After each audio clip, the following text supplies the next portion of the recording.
Wow. A little learning is a dangerous thing.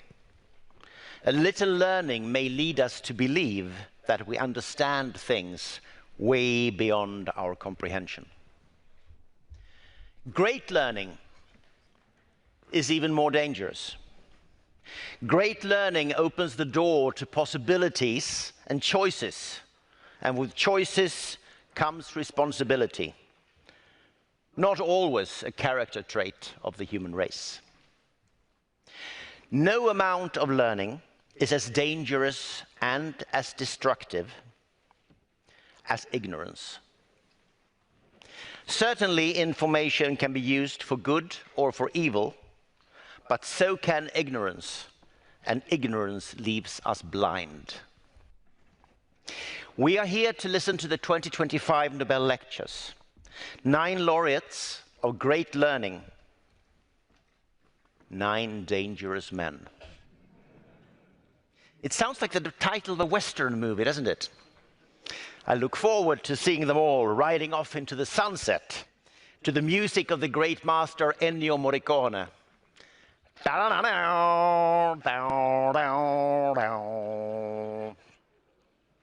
Like the heroes of classical westerns, you are indeed armed and dangerous. Armed not with 6-shooters, but with great learning, ready to do battle with the ultimate dangers facing humanity. Disinformation, alternative truths, and chaos. Darkness is strong and will prevail in the absence of light, and while it takes only a single candle to light up the darkest room, a lone candle may easily go out. This is why science is important, but teaching is paramount. Working in research is to learn. Communicating research is to teach. Research without teaching is hiding your light under a bushel. Light should be shared.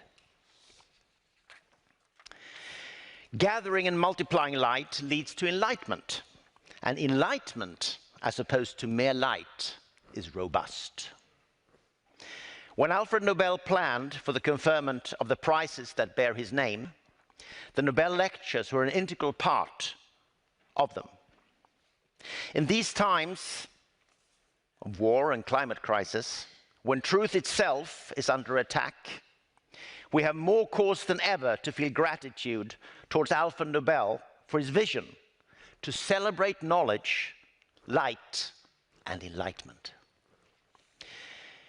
Perfectly aligned with the greatest benefit to mankind, this year's prizes are indeed eminently useful.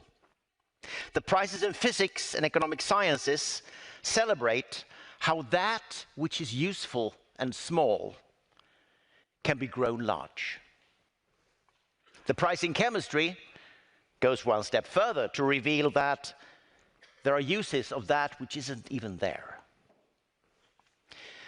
To our laureates in physics, chemistry, and economic sciences, I extend my heartfelt gratitude that you have braved the inconveniences of travel to come to this Ultima Thule at the very edge of the world, to bring light at a time when that is in short supply.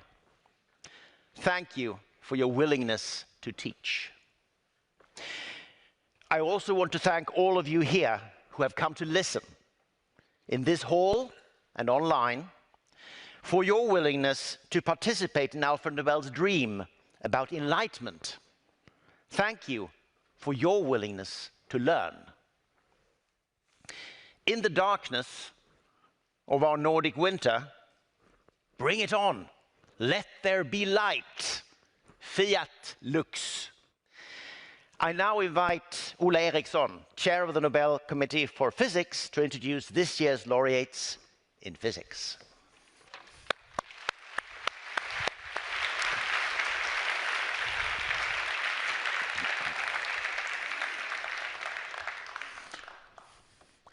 Good morning, ladies and gentlemen.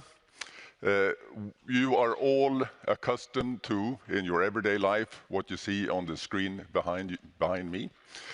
On your left, you see a boy throwing a ball onto a wall and it bounces back. And you know in your everyday experience that the picture to the right just doesn't happen, not in the world of classical physics. The ball never ever goes through a forbidden region. In the microcosmos, that of atoms and electrons, this is everyday life experience, and there's no problem with this at all. Alpha decay from the atomic nucleus is one such example. In the early 1980s, late 70s, researchers started to think about if it is possible to also see the quantum mechanical tunneling that is so well known from the microcosmos, if that was also possible in the macrocosmos for macroscopical objects. And it was identified that the most suitable object to investigate such an effect in was that of electrons in a conductor forming a superconducting state. So in the top graph, you see electrons in a normal state in a normal conductor, copper wire, as an example. In the middle panel, you see the superconducting state where electrons pair up and they're holding hands. Those little spherical objects have now paired up into what is known as a Cooper pair. And at very low temperatures, they form a superconducting ground state, the Bose-Einstein condensate, that has no distinguishability between Cooper pairs. They are all in one big macroscopic object. So this was then investigated to investigate and see if the laws and the discoveries and the phenomena of quantum physics and quantum mechanics could also be seen in macroscopic objects. And a macroscopic object of this kind can be trapped into a potential well, and that's the figure you see on the right. You have the energy of the well on the y-axis, and you have the position on the x-axis. You can imagine this would be you hiking around in the Swedish mountains, and you're in a valley, and you want to come out of this valley, and you cannot tunnel through it. You have to hike above the peak. But in the world of superconducting macroscopic phenomena, this was not quite the case, and the tunneling phenomenon was discovered and described by this year's laureates.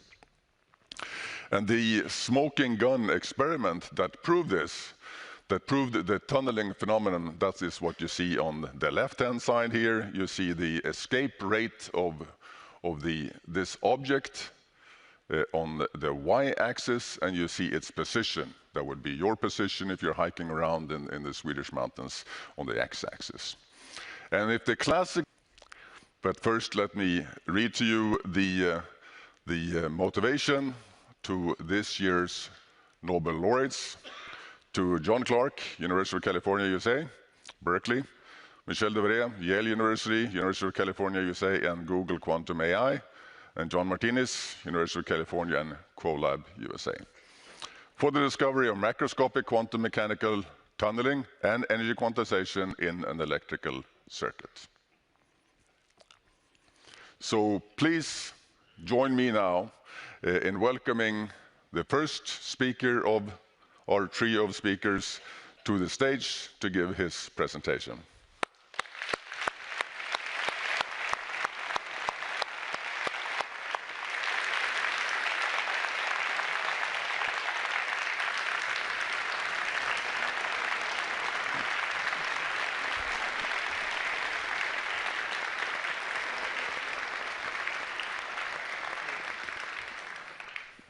You want to sit down? Good.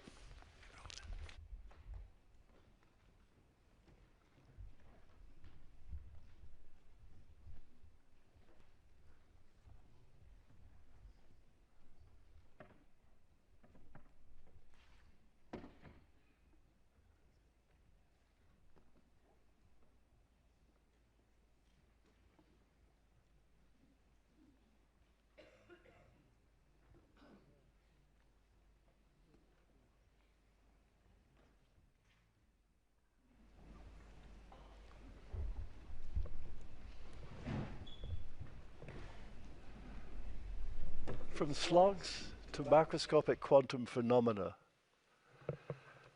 I would like to talk about this subject in two separate episodes. The first is my work at the Cambridge University, where this was really the ultimate route why I ended up at UC Berkeley.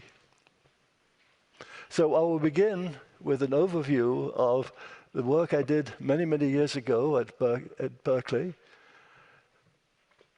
And I'm sorry, I will begin with talking about my work at Cambridge University, and then I will move on to talk about my research at UC Berkeley, which talks about three topics: macroscopic variable, energy level quantization, and macroscopic quantum tunneling. So let me start out by talking about my research at Cambridge. I was a graduate student at the Royal Society Modern Laboratory on Free School Lane in Cambridge, and there's a more recent photograph of me. My thesis advisor was Brian Pippard as of the 1st of October 1964, and he set me a rather tough project. He wanted me to be able to measure voltages as small as 10 to the minus 12 or 10 to the minus 13 volts at a time when the state of the art was 10 to the minus 9 volts. Well, I pondered this for a while, and I thought that's going to be a difficult experiment. But a little bit later, Brian Josephson gave a colloquium explaining Josephson tunneling. And this really changed my world, and to be honest, the world of many other people. But he spent quite a lot of time talking about various topics, and one of the ones he talked about was flux quantization. And the basic idea there is that if you have a superconducting ring in which there is superconducting magnetic flux, then the flux is quantized in units of the flux quantum, phi 0, which is equal to Planck's constant over 2e. Of course, he talked about Josephson tunneling, and the basic idea there is that you first of all deposit a thin film of superconductor on an insulating substrate. You then oxidize it, and then you deposit a second film. And that's the basic principle of the Josephson junction. But he went into this in considerably more detail. And on the top left-hand side here, whoops, we see an insulating barrier, which is, an insulating barrier which separates two superconductors, and the Cooper pairs, which are what makes superconductors superconducting, are able to tunnel through this barrier.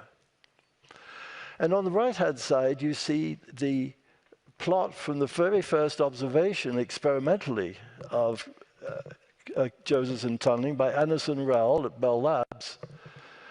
And what you see on the vertical axis is the current versus the voltage on the horizontal axis. And at very low currents, no voltage appears, but as you increase the current sufficiently, then you get a transition to the voltage state. And this depends actually on the magnetic field that one is applying. Well, Brian Josephson worked out the two very short equations that explain all this, and they're written here. The first is the current I through the junction, and that's equal to I0 sine delta, where I0 is the maximum supercurrent, or the critical current, and delta is the phase difference across the barrier. In the voltage state, the delta by dt can be written as 2 pi times the voltage divided by the flux quantum. And he did this remarkably in his very first year as a graduate student at Cambridge, and he won the Nobel Prize in 1993. Another very important development that happened just 1 year later, in 1964, was by Jacob Lamb, Silver, and Mersereau. And they came up with the idea of the SQUID, the superconducting quantum interference device. And the basic idea is that you have a superconducting ring interrupted by two Josephson junctions. And remarkably, if you start to change the magnetic flux in the loop, then the critical current oscillates as a function of that flux, and the period is phi0, the flux quantum once again. So the SQUID unites the two ideas of Josephson tunneling and flux quantization. And this is on the right, a figure of the device that they made. And at the bottom, you see there's a superconducting film. And then on top of that, there's a rather thick layer of insulator. And then at each end of that is a Josephson junction. And the plots here are of the Josephson current versus the magnetic field. And if you look here, you see that as you change the magnetic field, there is these oscillations in the critical current. Well, the very next day, my thesis advisor, Brian Pippard, came into my office and he said, "John, how would you like a voltmeter with a resolution of 2 × 10⁻15 volts in 1 second?" And I thought, that would be amazing. But then he explained how you would do this. And here is what he drew on the blackboard. And on the right-hand side, you see a SQUID. And then the inductance of the loop is L, and it's coupled to another inductance with the same inductance L in series with a resistor, so that if you apply a voltage across this input circuit, then you couple flux into the SQUID. And just for simplicity, he said, let's make L equal to M. And basically, that's a digital voltmeter. And the voltage resolution is given by V input, which is equal to I phi0 times R, and that's the amount of current you have to apply to get one flux quantum in the loop.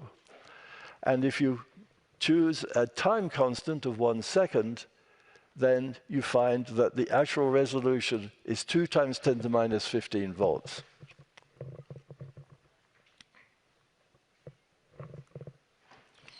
And that was quite remarkable at the time. It would represent a 6 order of magnitude improvement in the state of the art. However, there was a problem. The Mon laboratory did not possess the equipment to deposit thin films. And so I couldn't make a device that replicated the kind of device that had been made in the US at the time. And I spent several weeks trying to fabricate a Josephson junction from pieces of niobium foil and niobium wire, sometimes soldered together with lead tin solder, and none of my attempts were successful. Fortunately, my problem was solved one day during our daily tea break, when I was expressing my frustration at not being able to make a Josephson junction. And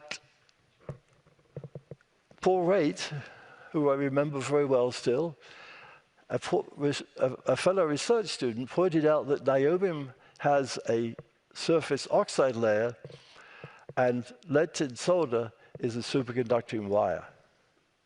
Why don't you put a blob of solder on a piece of niobium wire? And he was suggesting a device that looks like what's on the left-hand side here. And you can see that there is a niobium wire, and I've put a blob of solder on it, as you can see here. And then there are 2 leads so that we can measure the current voltage characteristics.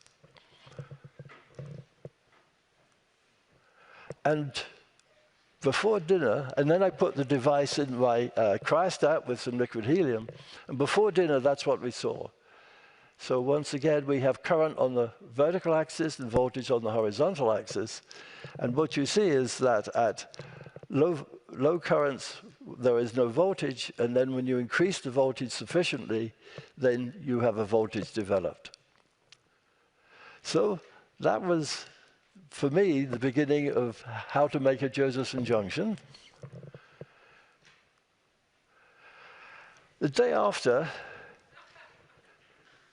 I put this device on my desk, and when Brian Pippard came in the morning, he said, "It looks as though a slug crawled through the window last night and expired on your desk."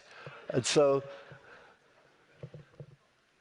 here's a photograph of a slug. So anyway, that decided the name of this device. And so the slug was the superconducting low inductance undulatory galvanometer. And so if you now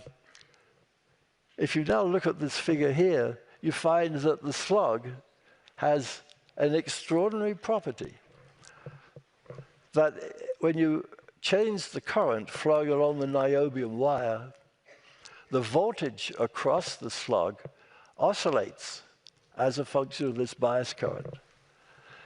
So quite remarkably, the slug behaves as though it were a squid. And this enabled me to make an analog voltmeter with a voltage noise of 10 to the minus 14 volts per root hertz. And so this was still in my first few months of being a graduate student. So I spent a great deal of time after that trying to improve the slug, but also doing a variety of experiments that could only be done if you had a sensitivity of this kind. Well, after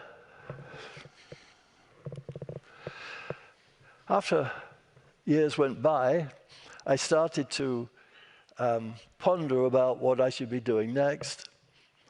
And a little while before I graduated, Paul Richards, who at the time was a faculty member of the physics department at UC Berkeley, came to visit my lab. And he was curious to see what I was doing, and also I would like to hear what he was doing for his research. And I really enjoyed meeting him. So, as I said, I was pondering what to do next. And it occurred to me that as a postdoctoral scholar, it would be a very interesting trip to the US to go to UC Berkeley, where Paul was a graduate student, was a faculty member. He was a wonderful mentor for me, and he and his family became my close friends. Very sadly, he's no longer with us. So on January the 6th, 1968, I moved to the physics department at the University of California as a postdoc for a year. And I worked away at my slugs again and various applications that you could do with them. And they then invited me to become a faculty member and also at the same time a senior scientist at Laureates Berkeley National Laboratory. And then I started my research group. Sorry. I think I may need some help here.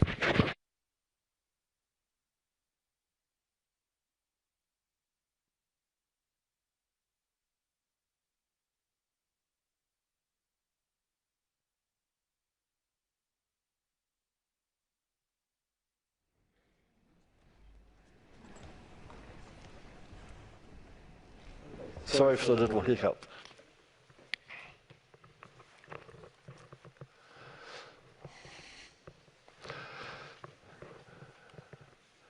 So I, at some point, took on a variety of graduate students and postdocs.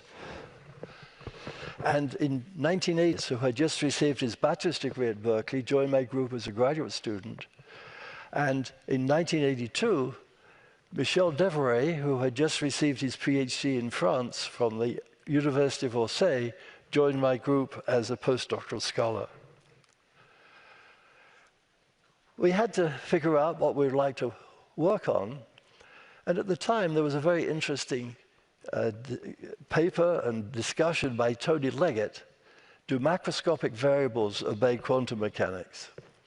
We decided to investigate his intriguing question using a current-biased Josephson junction. And the macroscopic variable is the phase difference delta between the superconducting order parameters on either side of the barrier. So we realized that we had to cool our device to very low temperatures, and so we built a dilution refrigerator, and the bottom end is shown here. And this enabled us to get down to temperatures of, say, 18 millikelvin. We also invested a great deal of time to minimize the level of electrical and magnetic noise in the device. And the actual superconducting circuit is at the... I'm sorry.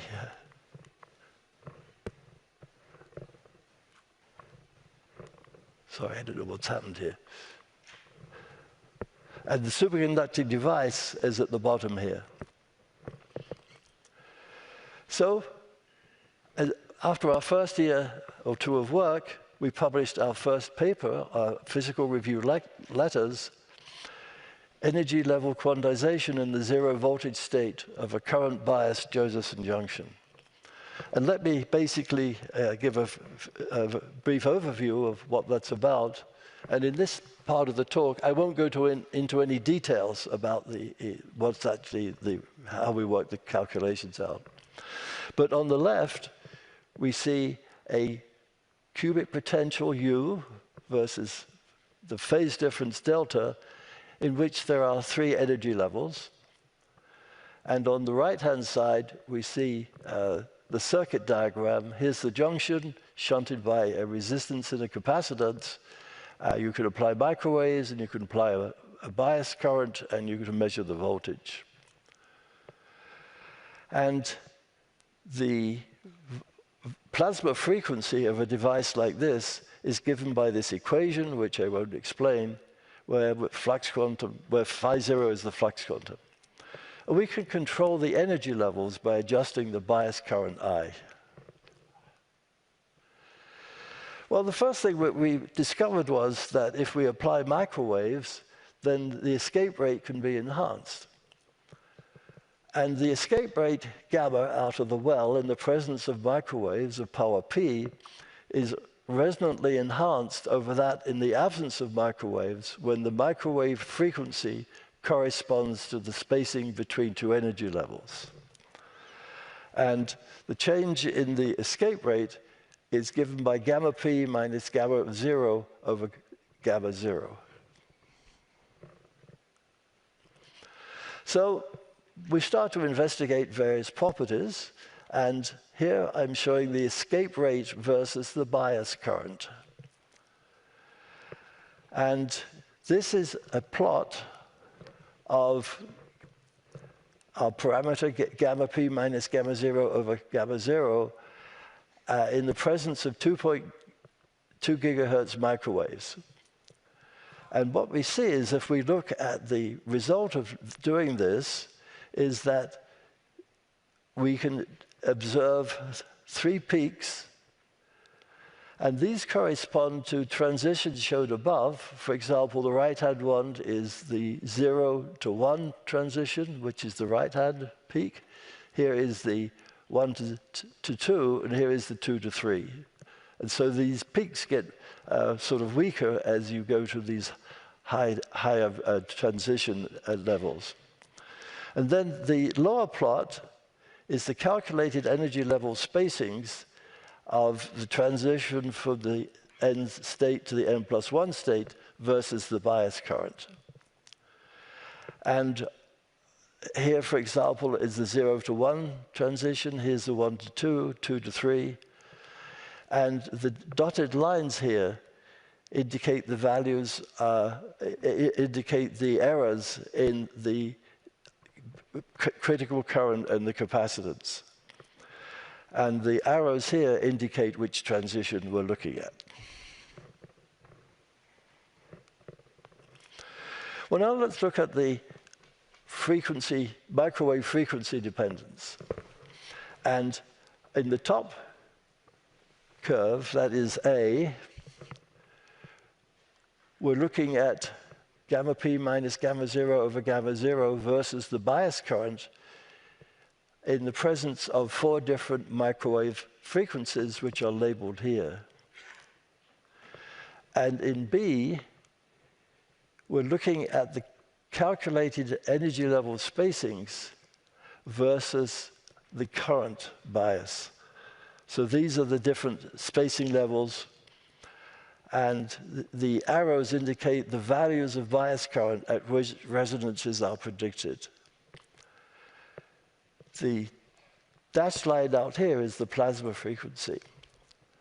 The shift in the positions of resonances as the microwave frequency is changed is in excellent agreement with the predictions.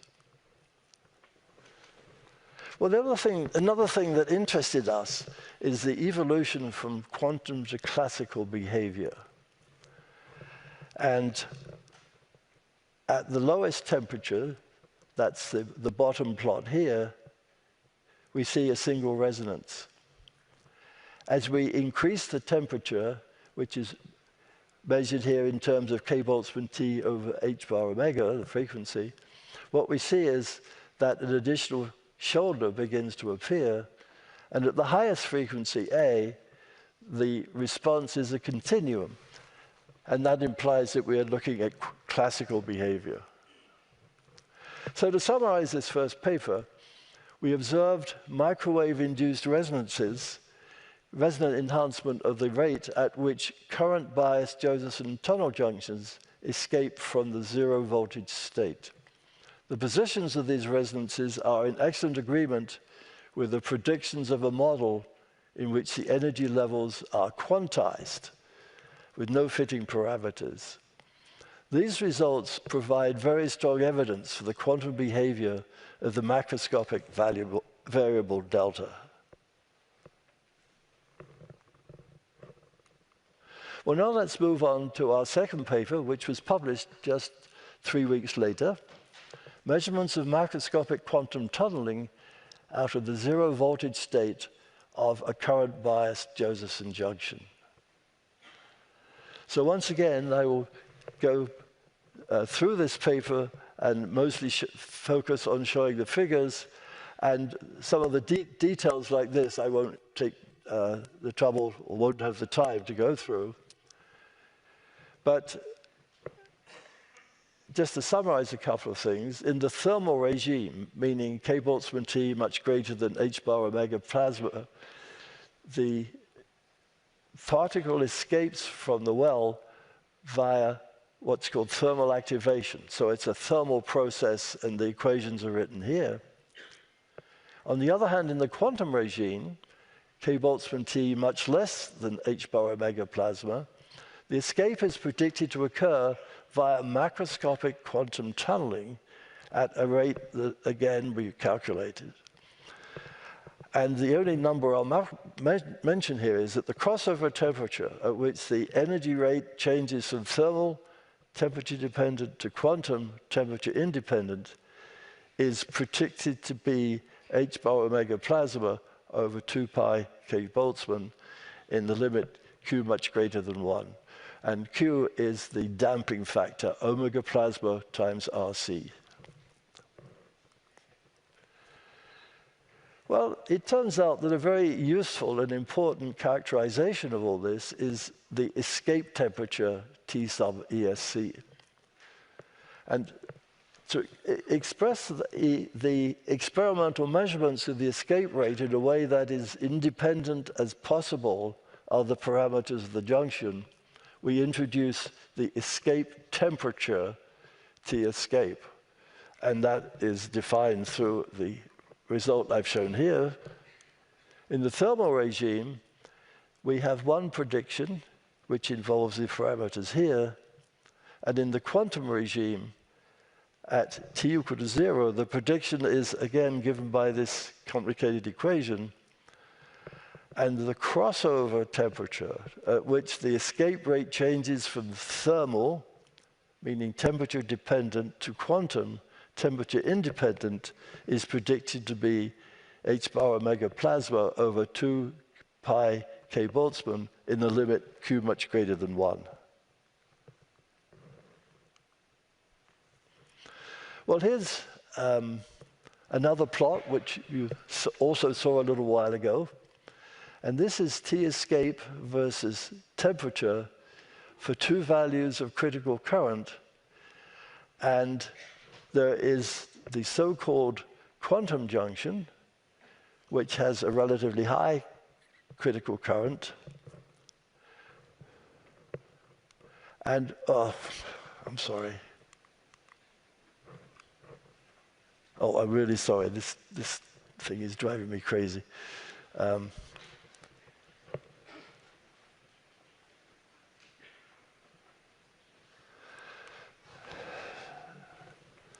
So the quantum junction is one with a relatively high critical current, and the classical junction has a much lower critical current.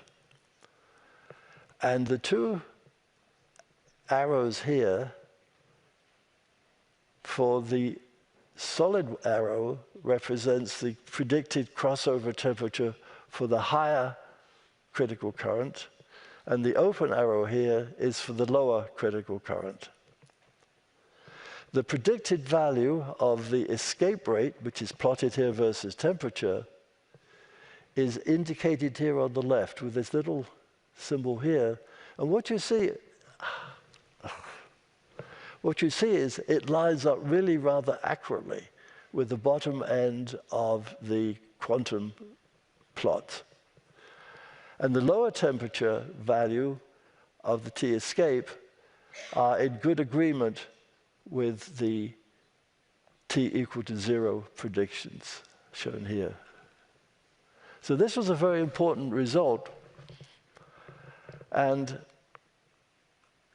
what we've finally wanted to end up with is the dependence of the escape temperature on the bias current I. And I show the results here at two different temperatures. In the upper figure A, at 151 millikelvin, we're in the classical regime, and T escape decreases with the increasing bias current.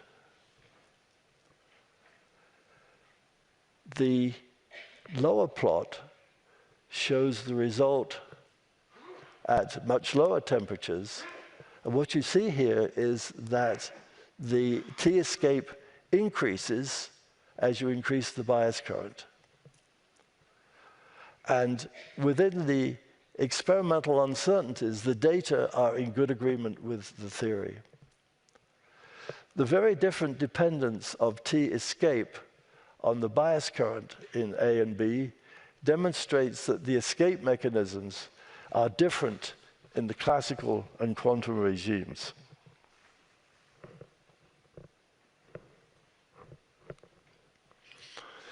So, in summary, we measured the escape rate of a current-biased Josephson junction from the zero-voltage state for two values of critical current.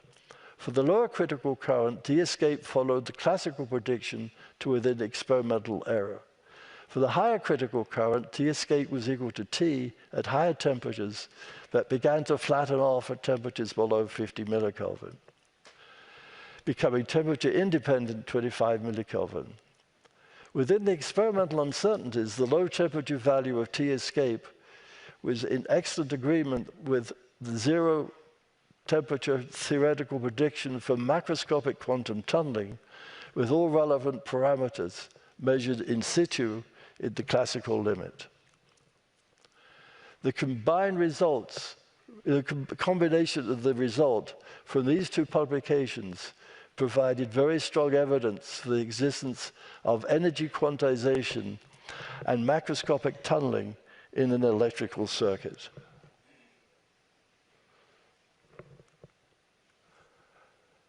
For this work, as you know, we were very privileged to receive the Nobel Prize, and the citation was for the discovery of macroscopic quantum mechanical tunneling and energy quantization in an electrical circuit. And in conclusion, I would just like to note that there were various other groups also working on macroscopic quantum tunneling who also made very important contributions. So thank you very much for listening.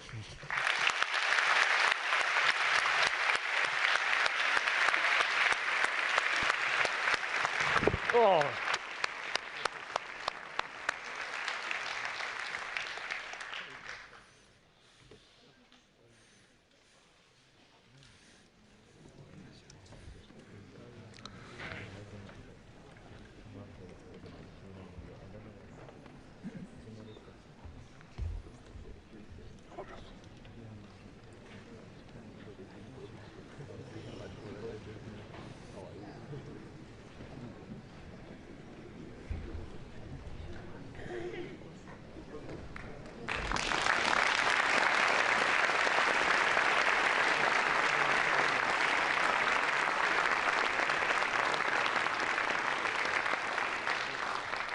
So thank you very much, Professor Clarke, for a wonderful presentation.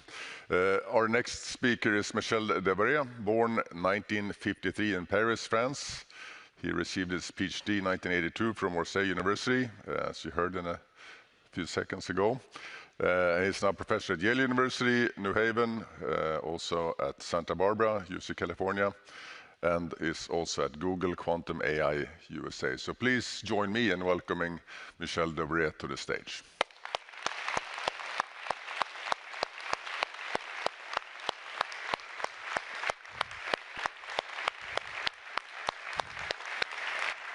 Thank you.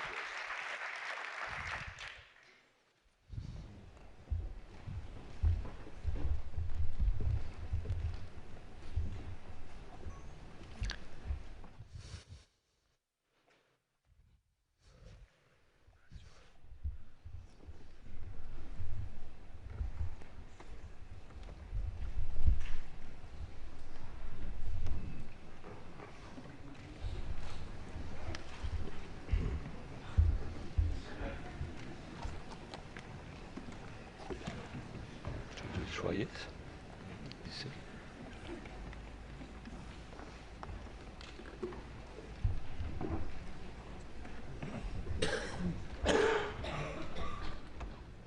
It's bizarre.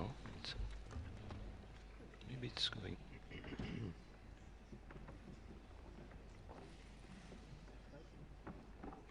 Okay. Good morning. It is a great honor to give this lecture in front of distinguished colleagues and friends, and also my close family. I would like also to thank the Swedish Academy of Science and the Nobel Foundation for this prestigious award. I feel actually doubly honored because, as you know, this is the 100th anniversary of quantum mechanics. Quantum mechanics is counterintuitive. Its logic is very different from the logic we experience in our everyday life. When I started my PhD, I actually applied quantum mechanics to a simple molecule, the hydrogen molecule. But like this character that you see on the right of this slide, my life took a new turn when I did a postdoc in John Clarke's lab 40 years ago.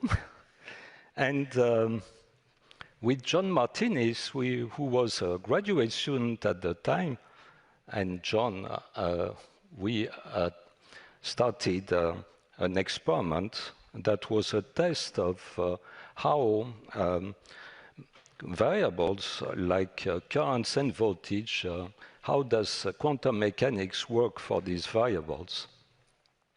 And for me, this was a lucky break. I had dreamed for many years to work on the foundations of quantum mechanics.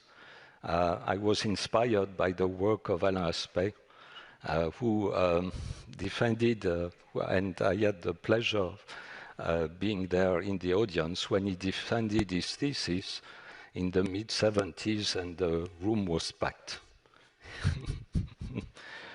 So quantum mechanics at the macroscopic scale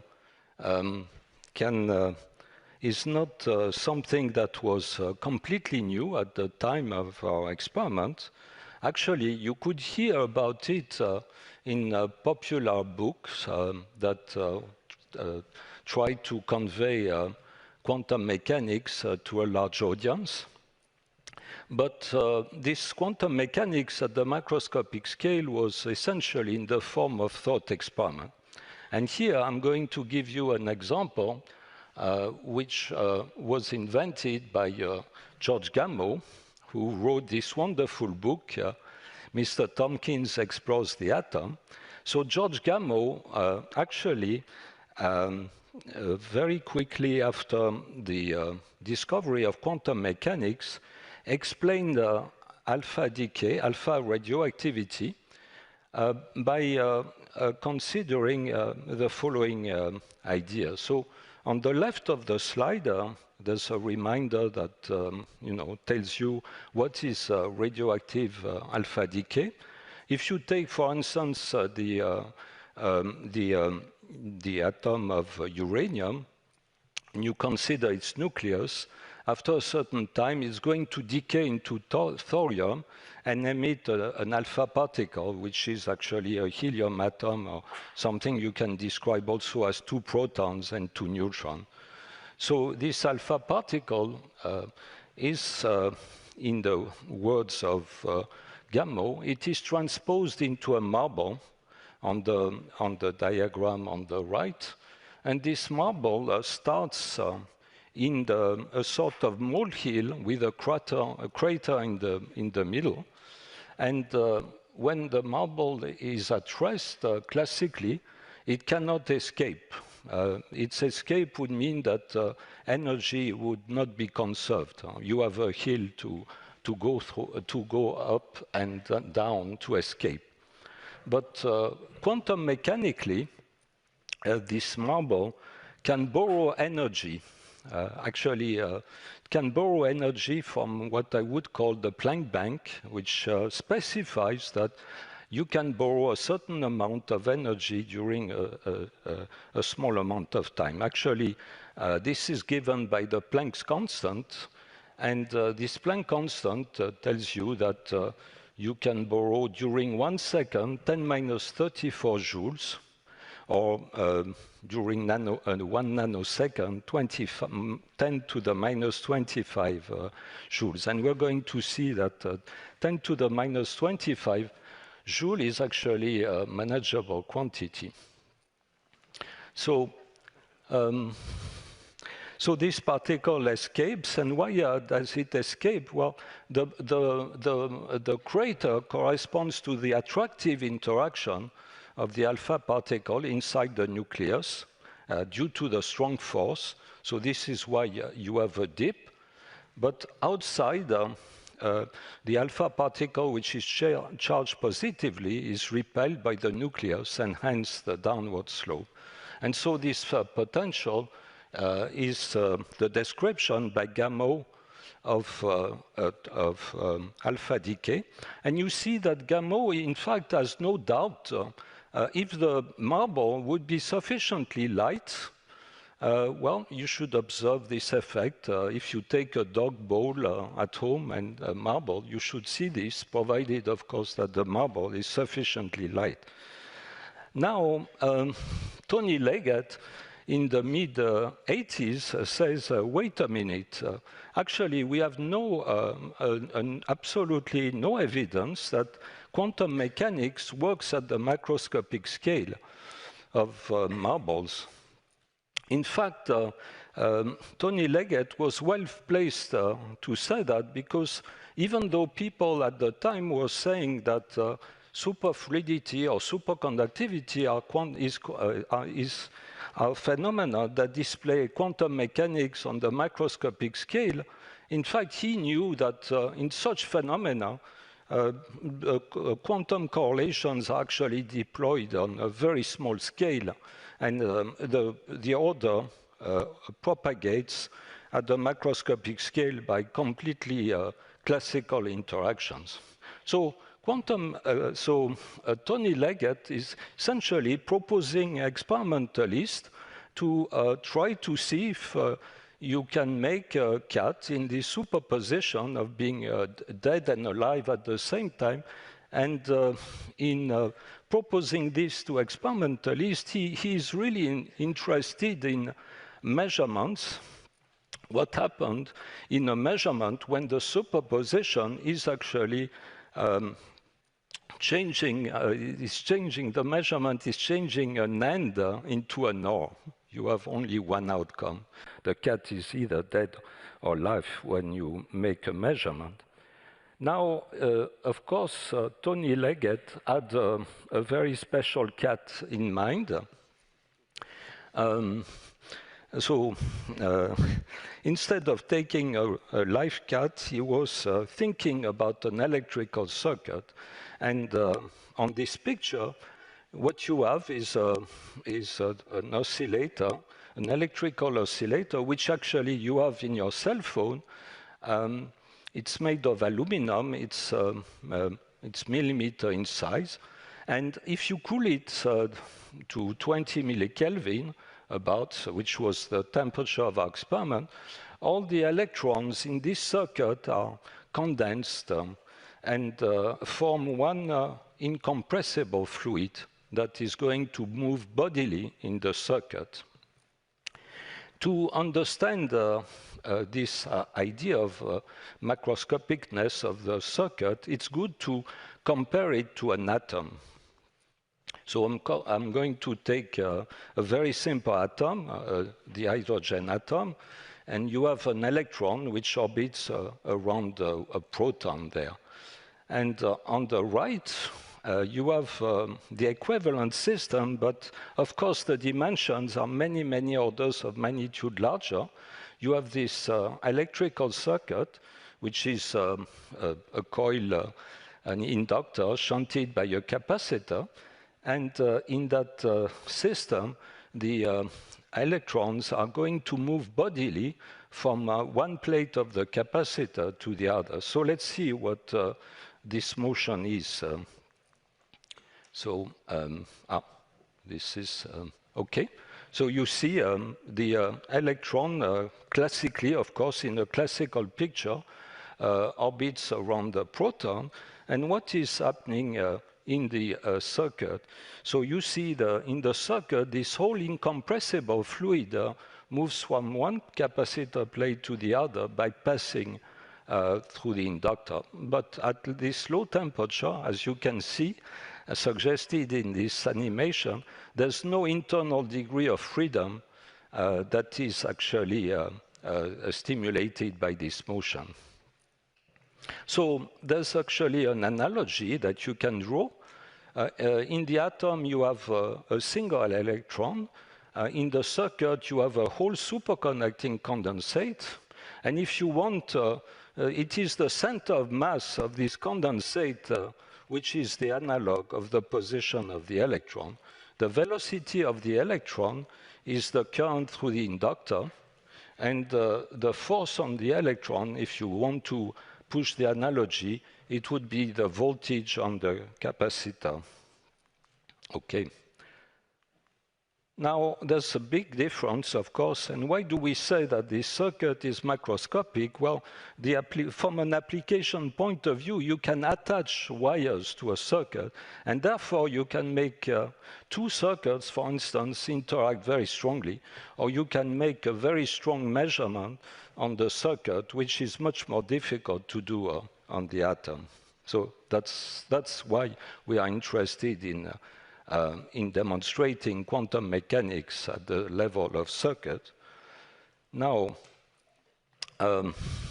We have to test if this macroscopic object is really quantum. And Tony Leggett's hypothesis was that you could take the flux through the inductor of this circuit and consider it as a position, and the charge on the capacitor is the conjugate variable and can correspond to the momentum of a particle. And therefore, if you follow this idea, which is the equation in the bottom, then you expect that there will be quantized energy levels, as John mentioned in his talk.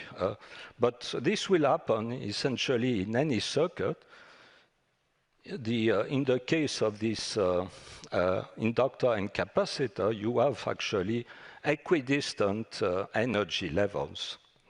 What is really different from an atom in this circuit is that, for instance, if you take the transition frequency between levels, this transition frequency, as you can see in the formula that I have indicated on the right, this is determined by these two ingenerable quantities, which are the value of the inductance and the value of the capacitance, which you can change by changing the geometry. You cannot do this for actual atoms. You have 92 atoms in the periodic table, and that's it. Or if you want the equivalent of the L and the C here are fundamental constants that, like the electron charge and the mass, which are given once and for all. Here we can adapt the circuit to a particular function we are interested in. Now, macroscopic objects are submitted to a lot of friction in general. And for instance, in an electrical circuit, you may have some resistance across the capacitance and the inductance, and this has the effect of broadening the energy levels. And as you can imagine, if the dissipation is too large, the levels will be too broad, and all this quantization will disappear because the levels will overlap. So you have to be careful in controlling the dissipation. Can we can we take this circuit and put it in a quantum state? Yes, we can. We can actually use some residual dissipation. So dissipation is not completely bad. You need a little bit of it. And with this, you can reset the circuit, provided that the temperature of this dissipation is low enough. And the equation that John mentioned already is that the transition between levels, the energy between two consecutive levels, has to be greater than actually the energy of temperature fluctuation. And so you can see that for a circuit that you have in your cell phone, which is at a few gigahertz, in fact, h bar is not really that small if you have a dilution refrigerator, which really cools the resistance to a few tens of millikelvin. Okay, but at this point, Tony realized that there was really a problem. In fact, this LC circuit is a little bit too simple. It's when you stimulate it with some microwave radiation, what happens is that because all these levels are equidistant, you will stimulate all the transitions at the same time. And in fact, if you start from the ground state, you will end up with a state whose average will behave in a completely classical way.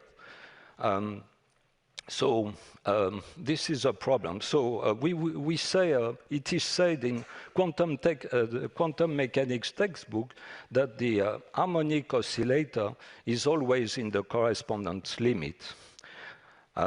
40 years ago, this really was a problem. Today, there are ways of going around this. But you see, what we need is actually not a system with a parabolic potential, where transitions are degenerate. We need a system where the potential energy is anything but a parabola. The parabola is in dashed line in this diagram. You don't want that parabola. You want any potential that would flare up, for instance, as you go up in energy. In that case, all the transitions now are non-degenerate, and if, for instance, if you have this circuit at high temperature which emits radiation, it will emit this radiation in discrete lines. And so you can address now each transition separately. So if you shine microwave at a particular transition, you can go, for instance, from 0 to 1, from 1 to 2, and in this way address any quantum state. Now, there is something that really will determine how good will be the quality of your manipulation. You see, if you want to control this system, to manipulate it, there is something very important that you have to observe. You want nonlinearity, you want these lines to be separated, but friction is important, because what counts is the relative distance of two transitions relative to the width. So you need to have a good nonlinear system, but you also have you need very small dissipation. And this was something that Tony Leggett realized. There is only one electrical element that provides this combination of very low dissipation. In fact, there's no known limit to the dissipation of a Josephson tunnel element, and enough nonlinearity. So what does this junction, how you should think about this junction? You see in the schematic on the right of this picture here, I have represented the Josephson tunnel element, which replaces the inductor, by a cross.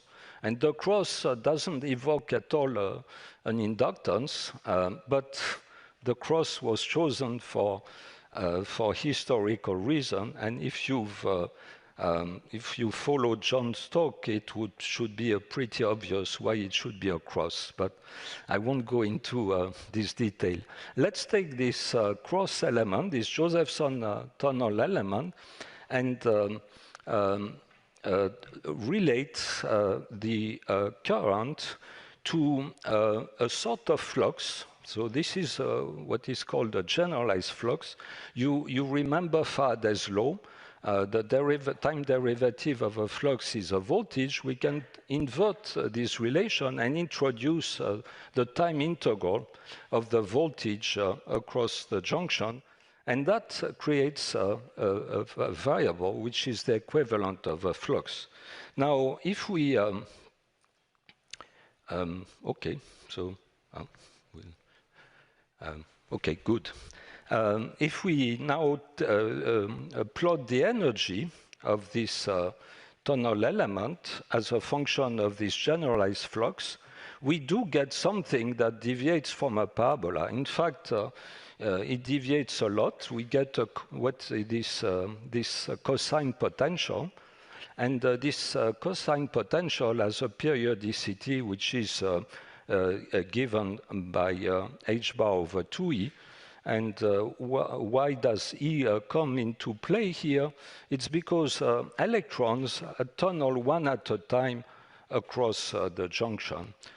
In the superconducting state, they tunnel as pairs, but what is important, what determines the shape of this potential, the periodicity, is the fact that charges goes one by one through the junction. Okay. Now, you see, in this potential, you will have non-equidistant energy levels, but of course, the fact that the potential is flat like this makes things actually quite difficult to measure. Actually, we could have done a specific heat measurement and resolve these levels, but this was 40 years ago, an extremely difficult experiment. So instead, what we do is that, or what we have done was to pass a bias current. So we have this current generator which passes a current through the junction, and this has the effect of tilting this cosine potential.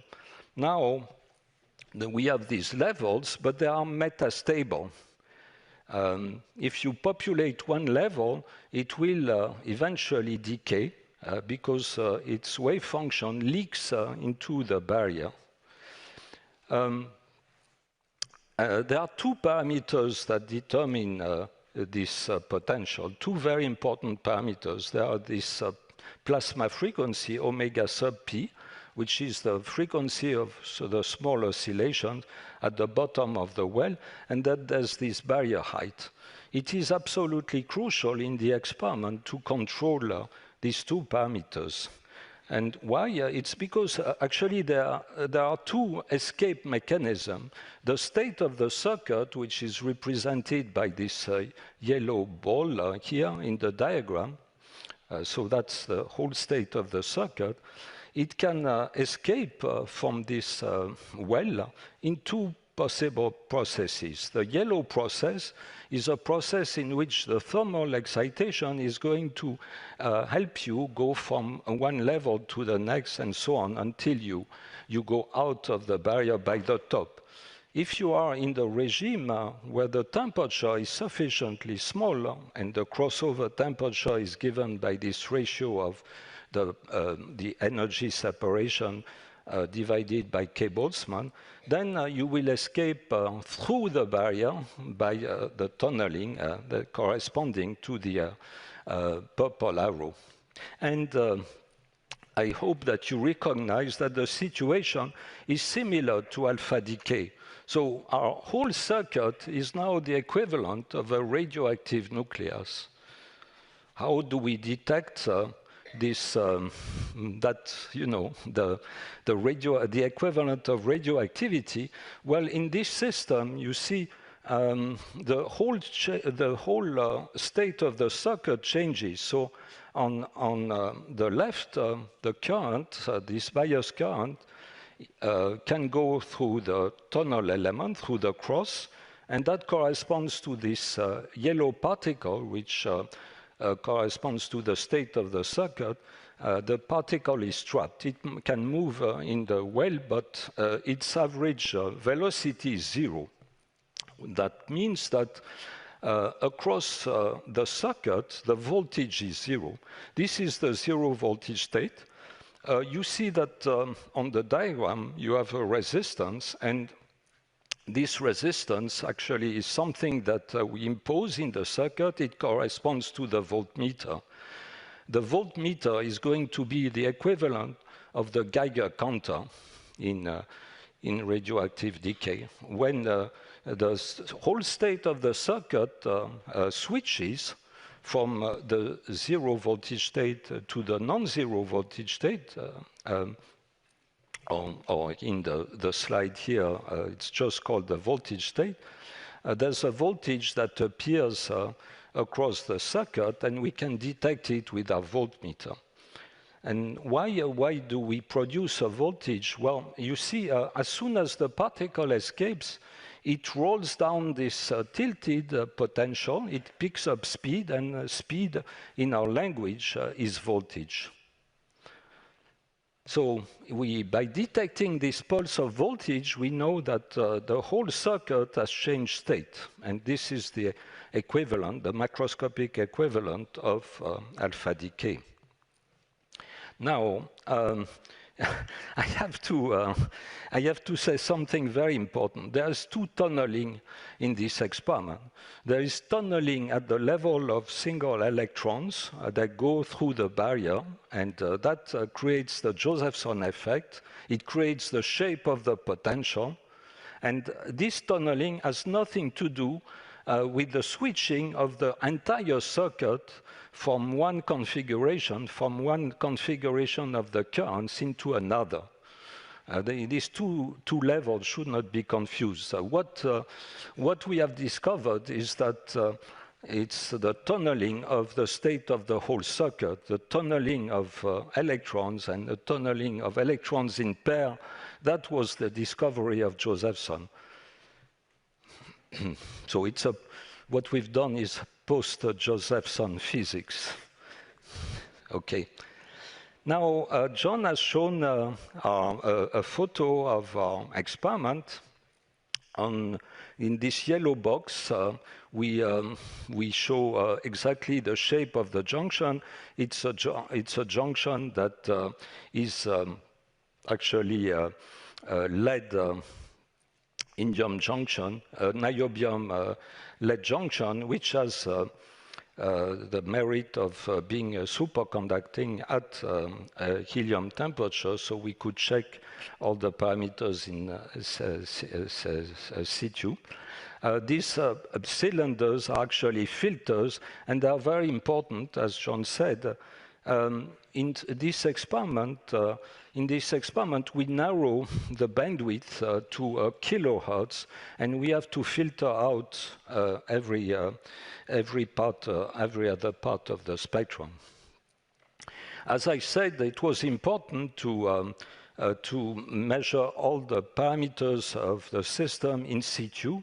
And in particular, this plasma frequency is very important to measure because it determines the crossover temperature.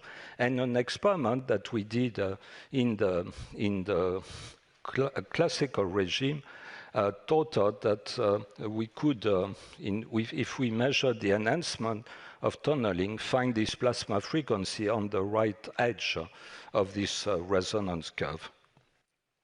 And John has described our experiment. He has described our two papers. I'm not going to, in view of the time, I'm not going to repeat what he said.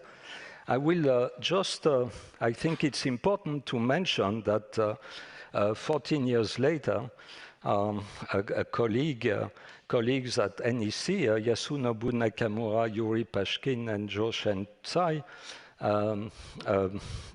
saw this superposition of the first and excited state, not in frequency domain, but in the time domain by doing this beautiful experiment on Rabi oscillation in the Cooper pair box. And Yasu is here in the audience, and it's great.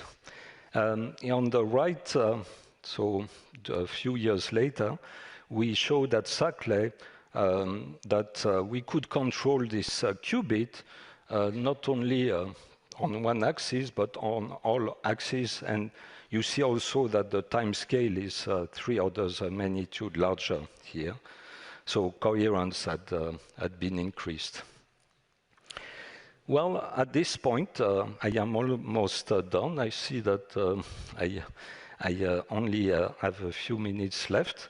So in that last few minutes, I just want to tell you that these previous experiments launched this new field of quantum superconducting circuits in which you have these 3 elements which can be combined to make artificial atoms, molecules, and even more complex circuits like quantum limited amplifiers.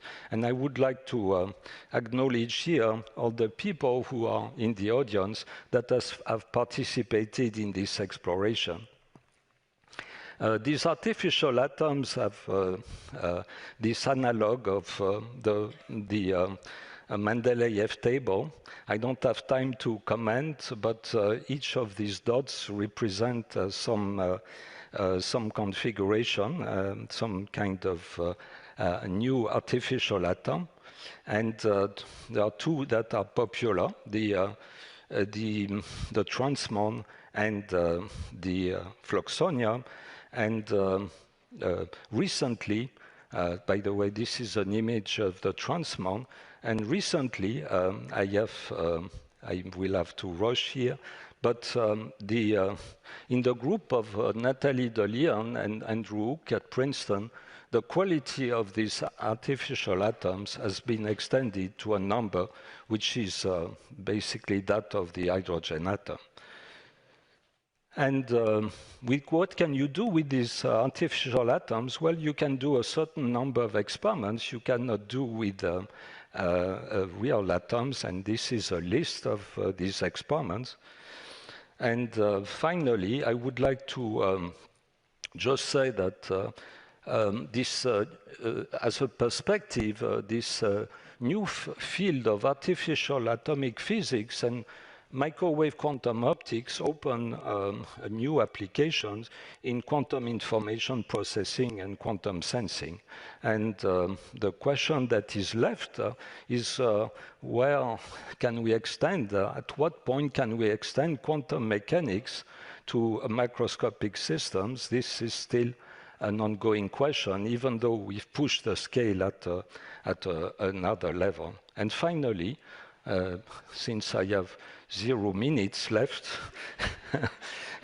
I would like to acknowledge all my colleagues with whom I have had this great privilege and great happiness in exploring these superconducting circuits over the last 40 years. And on this, I would like to thank you for your attention.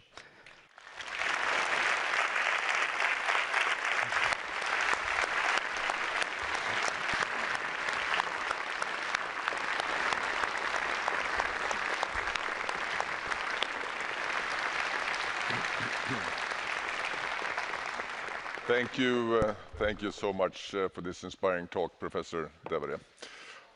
The third speaker is already ready. I would like to welcome John Martinis. He was born 1958 in Los Angeles, USA, PhD 1987 from University of California. He is a professor at University of California, Santa Barbara, and Chief Technology Officer at QO And join me in welcoming Professor John Martinis. Thank you. Thank you.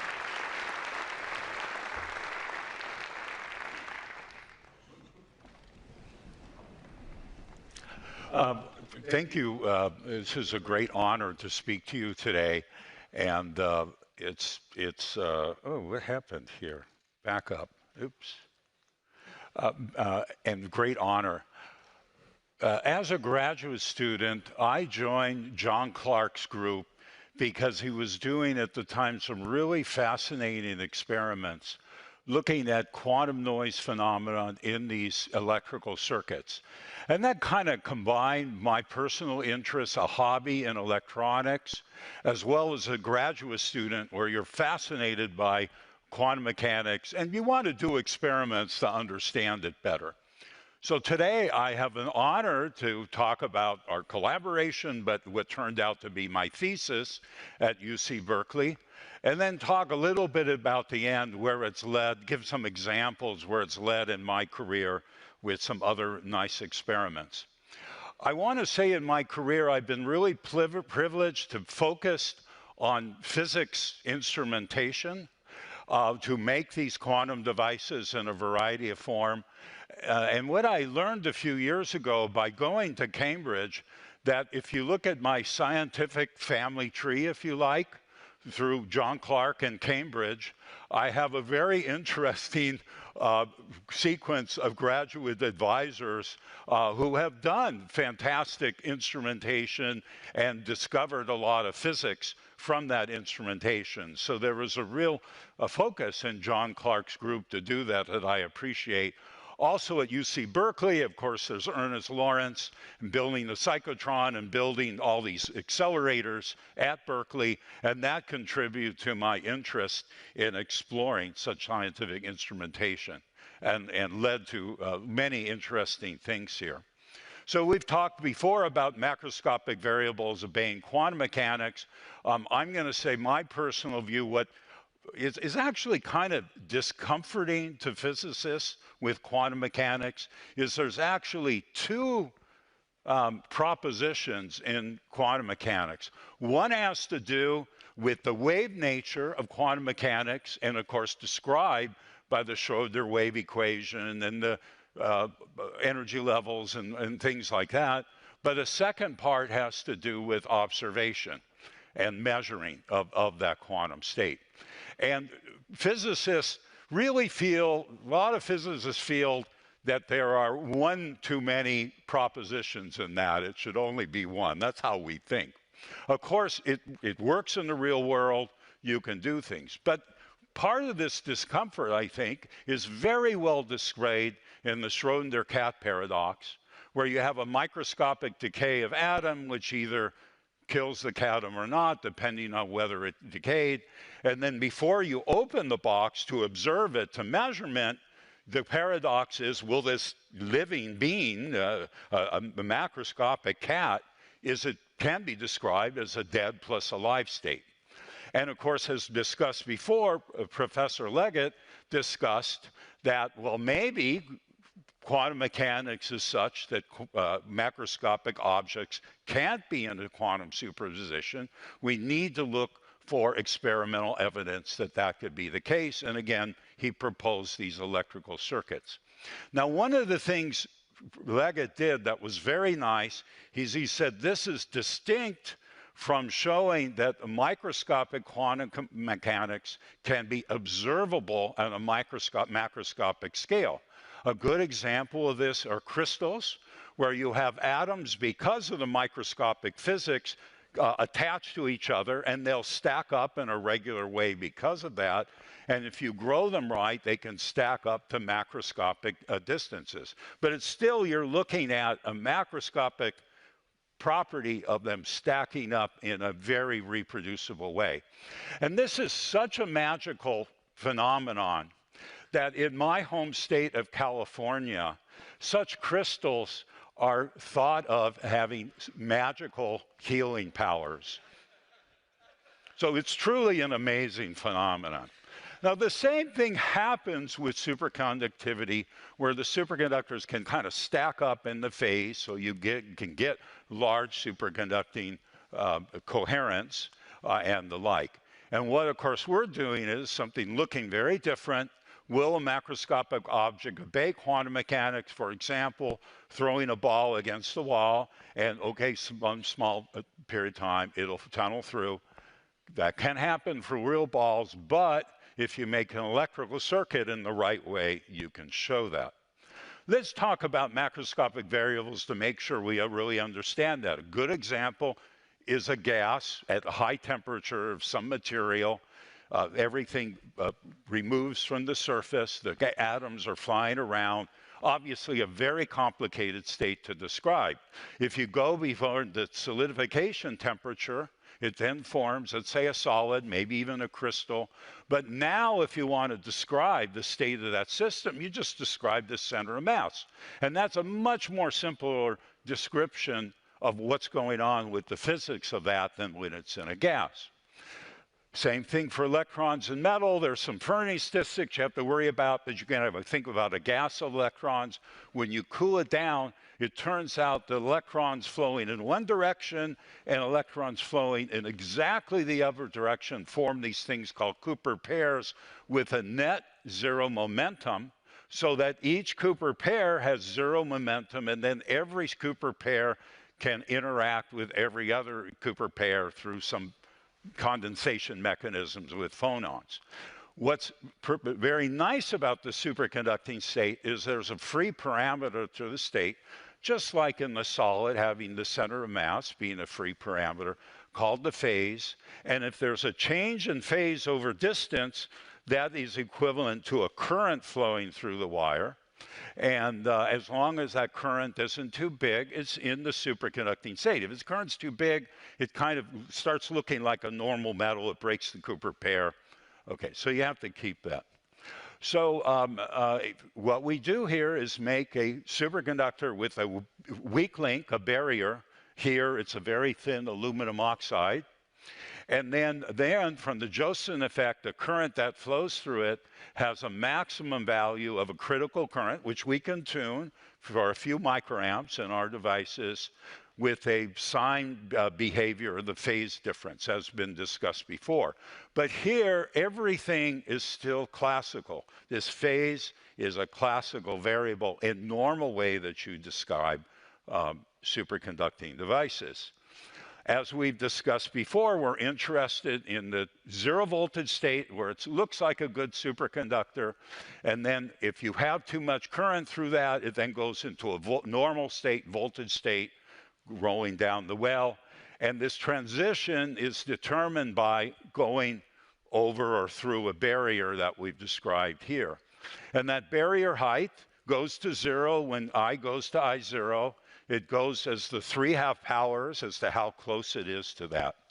Now, from this kind of description, one of the first things we did in the experiment was really clearly write down what the physics is. And that's shown in the 3 formulas here. The important thing is at high temperature, classically, this is just a Boltzmann factor and Arrhenius law, something you study in chemistry and physics all the time. And it's dependent very sensitively on the delta U over KT ratio, okay? Then in the quantum regime, it could tunnel, again, given by another formula that I've given here. There's also, we consider the third case because of the quantum noise, delta U over 1/2 h bar megaplasma. We thought that wouldn't happen, but the point is these 3 formulas are very distinct. And if we measure the parameters carefully, we can tell the difference and we can identify what the physics is. Now, I want to talk a little bit about this quantum tunneling. And as journalists talk to me because of the Nobel Prize, whenever I say, well, there's a wave function, it leaks on the barrier, they totally don't understand that. So there's, I think, a little bit more intuitive way to think about it. And that is nature it can be a nervous banker. Okay, and what nature can do is it could lend you some energy, but they're going to want to recall the loan, and bring back the energy a small time later, t, such that the energy times the time is equal to this Planck constant h bar, which Michel talked, is about 10 to the minus 34 in natural units. So if you have to have small delta U's and small delta D's, but then you can still borrow and return the energy. Now, one of the nice things about thinking it that way is if you put in damping and friction, as Michel talked about, you can imagine that because of the friction that goes on during the tunneling event, you're going to have to borrow a little bit more energy to make sure you can overcome that. And that's why in the quantum formula, in the exponent, there's this factor having to do with dissipation. So you can strongly reduce quantum tunneling if you have dissipation, and you have to design your experiment around that. So here's the experiment, and what I'm going to say is when we first did the experiment, it was a total disaster. It didn't work, didn't make any sense. No surprise if you're experimentalists. And we just sat down and tried to understand what was going on. And one of the first things we realized is that microwaves, this is a microwave experiment, right? This is oscillating at about 5 or 10 gigahertz. And that microwaves at that frequency are in fact very sneaky. And you know that because you get cell phone transmission from outside way far away, even inside a building. It can penetrate in some way and do that. So we had to design the experiment to be really good shield for microwaves. And we did that using this particular design. We have the chip here on the right with the cross for the junctions, and then it's connected to what is a coaxial line, which is really well shielded. There's a cap on the end to make sure that that's good. And then furthermore, in that what's coax, we put in copper powder, which is very damping of these microwave radiation because it has a lot of surface area in it. And you can see we go in with the copper powder. We have this SMA connector at the end, which is a really good tight connector. And then the other 2 barrels on the left-hand side on the picture are further filters to make sure none of this energy goes in. In the center, we have another microwave connector to inject microwaves that you talked about. So the filter here is actually one of the most important things we figured out and measured carefully, and that's how we got the experiment to work. So how do we measure the parameters? This was very important. So on the left, I think we already talked about, we took the device, measured the switching times, switching rates at a variety of currents, okay, so that the frequency is slowly changing there. We put in a fixed frequency here, 4.9 gigahertz, and then you see an enhancement of the rate when the microwave drive of the particle in the well here is at the same frequency, resonant enhancement. Study that all the time in physics. So from the peak of that particular transition, we can get the oscillation frequency of the system, and from its width on the high side, we can get the damping of that. So with that, we have a basic parameter, the oscillation frequency, which we need to know. On the right, we now plot the raw data. This is of the gamma. We normalize that to the plasma frequency over 2 pi. It's the attempt frequency.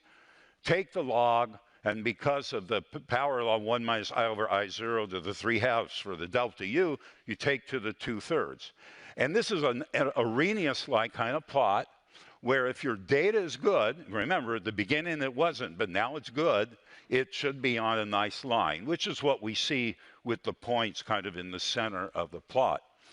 Those particular points, this is really nice. If you extrapolate that back to the 0 on the vertical axis, that then gives you the critical current of the device. That's where delta 0 goes to 0. And you can do that at various temperatures to see that you get a consistent value of I0. You put in corrections to understand that properly. And then the interesting thing, as you get the lower and lower temperatures, it gets steeper and steeper. And then between about 25 and 19 millikelvin, it just doesn't change anymore.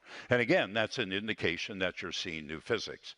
So the slope of this is kind of giving you an effective temperature of the device, scaling out the delta U that's in the formula. So this is something we call the escape temperature. And here it's a plot of the escape temperature versus the real temperature, and as described before, T escape equal T at high temperature, because this is all classical physics. That's what you expect. And then as you go to lower temperature, it begins to level off. Now, let me stop here for a second. The fact that it's leveling off doesn't necessarily mean you're seeing quantum tunneling, and that was the big insight we had in the beginning. How do you know it's not other physics? It could be noise getting injected somehow in your system, and that's what's causing you to level off. So you really have to think carefully about what the check experiments are. Okay, so the one check experiment, we already bit the good microwave filtering, and we knew everything there was okay. The second part is we could take the system with the critical current and lower it by putting a magnetic field parallel to the junction. So that brings the critical current down to about 1 microamp. The frequencies of the oscillations are then lower. And then now it's going to be classical, almost always classical, almost all the way down to the end. And those are the open circles. And you see that it goes below. And that kind of proves that we understand what the temperature of the system is good enough. Now, and then the last thing is it levels off. What does it level off to? And that's the little symbol on the left for MQT, and that's the prediction after measuring all the parameters. And you can see within experimental error bars, everything's okay there. So we think that's a really solid way to understand that this is working properly. And we worked along really hard to figure out how to numerically show that.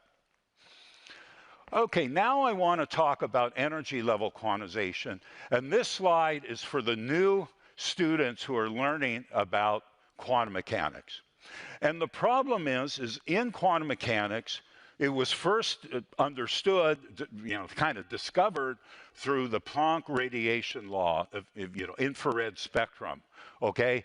And there, what happens is you assume that the energy levels are quantized and separated by h bar omega, but then you have to do a bunch of statistical mechanics calculation, which at the time is really kind of murky and mysterious and hard to understand, and then you can reproduce the data, which is really great. However, for a new student, you kind of get overwhelmed here. So what I want to show you is that with our new quantum devices that we can now make, which is kind of a child of all this work, you can directly measure photons. Okay, so this is an experiment I did with Sewu Nam in the late 90s. Unfortunately, he died last year, but the experiment is really great. And what we do is we take a very small piece of superconductor at very low temperature, which has small heat capacity, and you operate it on the superconducting transition, so it's very sensitive, and then you connect it to a quantum limited squid amplifier we talked about before. And now what you can do is you can put a pulse of energy and see really, really small, fine energy resolution. So you take what looks like a classical pulse of light, this is a laser light, 1556 nanometers, you make a small pulse of it, so that on average has a certain, there's a certain amount of energy, you attenuate that, and you put it onto the microcalorimeter, okay? And when that absorbs the energy, it turns it into heat, the temperature rises, and then it'll fall over some amount of time going back to equilibrium. Exactly what you expect for a fast thermometer. And on the upper right of my figure here, we'll show some time traces of that, where you see that the temperature goes up, that's the signal, and then it goes down over time. But if you look at it, there are these bands of the temperature profiles. And if you look at the peak and you histogram that, that's the data you have here. So you have discrete peaks in the energy of this pulse. Now, classically, you would expect one energy. But here you see a band of them, and those are all separated by Planck's constant times frequency.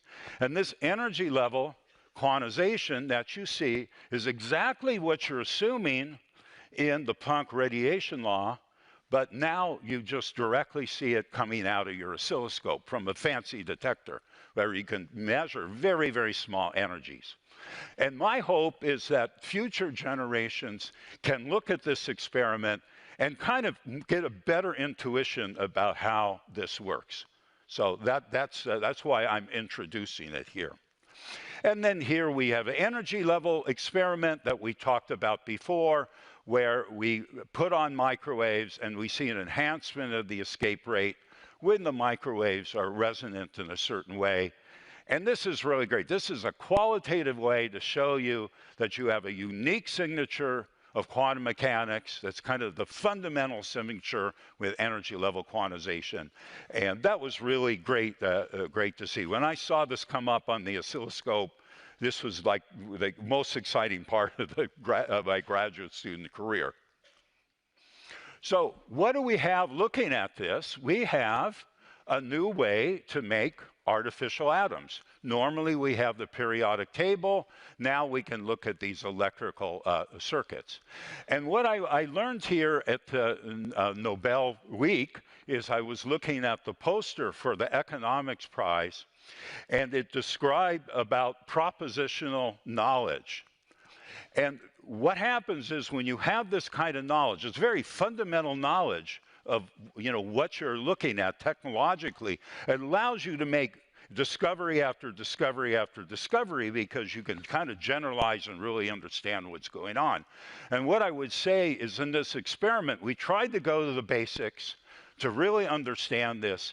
And because of that, over the last 40 years, everyone in the big field has been able to make huge progress on that. I do want to make a caveat, though, that to make this progress, nature has been very kind to us with stable junctions so that we can do high-quality experiments, but has given us little subtleties at the same time, so a lot of physicists have to be employed to make this all work. So that's a good combination, okay. So Clay, right after that, we did a very nice experiment where we actually measured this tunneling time.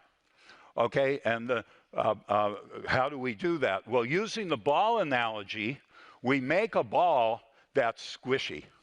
okay? And it has some time dynamics that we can tune. And then we look what happens to the tunneling as we change the ball. Now, in this case, we have a junction at the end of what's called a coplanar waveguide. It's much more sophisticated engineering. Right next to the junction is something with a wave impedance, a wave resistance of 72 ohms. And then some distance away, we have a kind of a short on it that has a lower resistance that gives you more dissipation. And then we connect that with a string all the way up to room temperature so we can change the distance. Now, as we look at the escape rate on the right, at high temperature, is given by delta U over KT. It's more or less flat. But at low temperature, then you get a big change in the rate or in the time, as shown by the finger. At short times, it's looking at the short with a lot of dissipation on it, and that gives you longer tunneling times. And then when it's long, you aren't seeing that dissipation anymore. You're seeing the 72 ohms, and it goes down to different. And then in between, it kind of goes up and down. And what's happening is, at this tunneling time, in this case about 30 picosecond delay, what's happening is the system is tunneling before that tunneling event has a chance to go down to the line, interact with the end, and come back and interfere with itself. So this characteristic time here is telling you this particular tunneling time. It's a real physical quantity. I think it's very nice with an artificial atom you can measure that. I want to next talk about something we did at UC Santa Barbara in 2008 and 2009 with Andrew Cleland here is in the audience. We were making qubits at that point, and we connected a qubit to what's these resonator circuits. And what we did in this particular circuit is we can calibrate up the qubit. We can, on the bottom left curve, we can put the qubit off resonant, so it's not talking to the resonator, on resonant, having it talk, calibrate that up so that we can controllably transfer photons from the qubit to the resonator. And what's very nice here is we're able to generate these very complex states. For example, 0 plus 5 or 0 plus I3 plus 6. And we do this using the very beautiful protocol of Law and Eberle. But basically, by doing these two calibrations, but now doing a series of 10 or 12 pulses that interact everything together, from a simple calibration, we could then create a much more complicated state. And you see in the top here in the theory, the experiment is very much similar. This is a pseudo probability distribution called the Wigner distribution, which tells you about the quantum state. And reason I'm showing you this is we went from a simple calibration to a complex state generation. And at that experiment, I really had much more confidence that we can build a complicated quantum computer sequence and get it to work. So it gave me a lot of confidence we were on the right track. And then finally, before I summarize, this is the quantum supremacy experiment I did at Google, where we showed that with the 53 qubit, we can make a very complicated sequence with thousands of total gates calibrated upright and show that the results we get is equivalent to what you expect from quantum mechanics. And what was interesting here is the power of this circuit comes from using a very large computational space. It's something physicists call Hilbert spaces, which is about 2 to the 53, so it's about 10 to the 16 states. So, you know, kind of in analogy to my thesis experiment, this was showing that macroscopic quantum computation also based quantum mechanics. So we pushed the knowledge of quantum mechanics even further. And it's nice, other groups have even extended this even further. And, you know, because we've done that, we think it should be possible to build a powerful quantum computer. We just have to figure out what are the useful algorithms and fit that in right. So here's a nice summary. of graduate students in 1985, what we were building, still a good microwave experiment, but then the kind of chips we're building in 2019, and the whole field has been developing this in a very sophisticated way. It's great, and it's really excited for the future.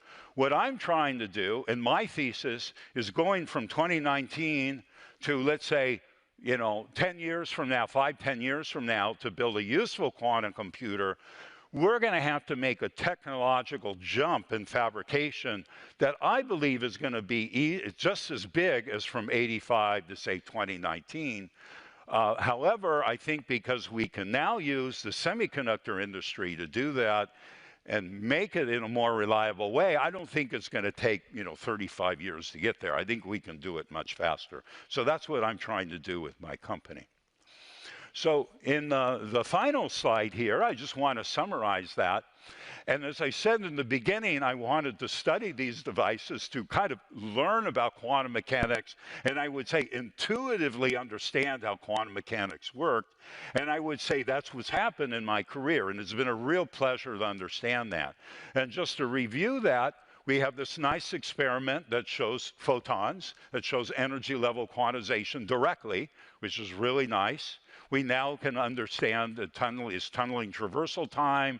We have these photon generators, complex generators, and then the quantum supremacy experiment, where I think the remarkable thing that I found there, this is a prediction from quantum mechanics, experimentally, is that although quantum mechanics isn't perfect and you get errors into it, if you just measure the single and duplicate errors and then measure the errors of the whole complex system, it's given, the relation is given by high school probability statistics. And I think it's just amazing that quantum mechanics works in this way, where you can get complex calculations out of it, but on the other hand, the imperfections of it can be understood in a more simple way.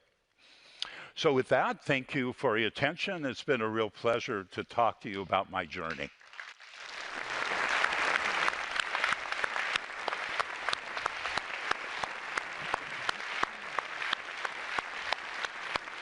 Thank you. Very nice. Very nice.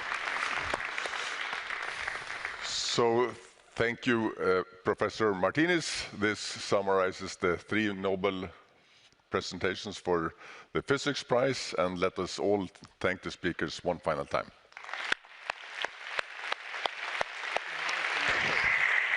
Oh, please come on stage. On stage.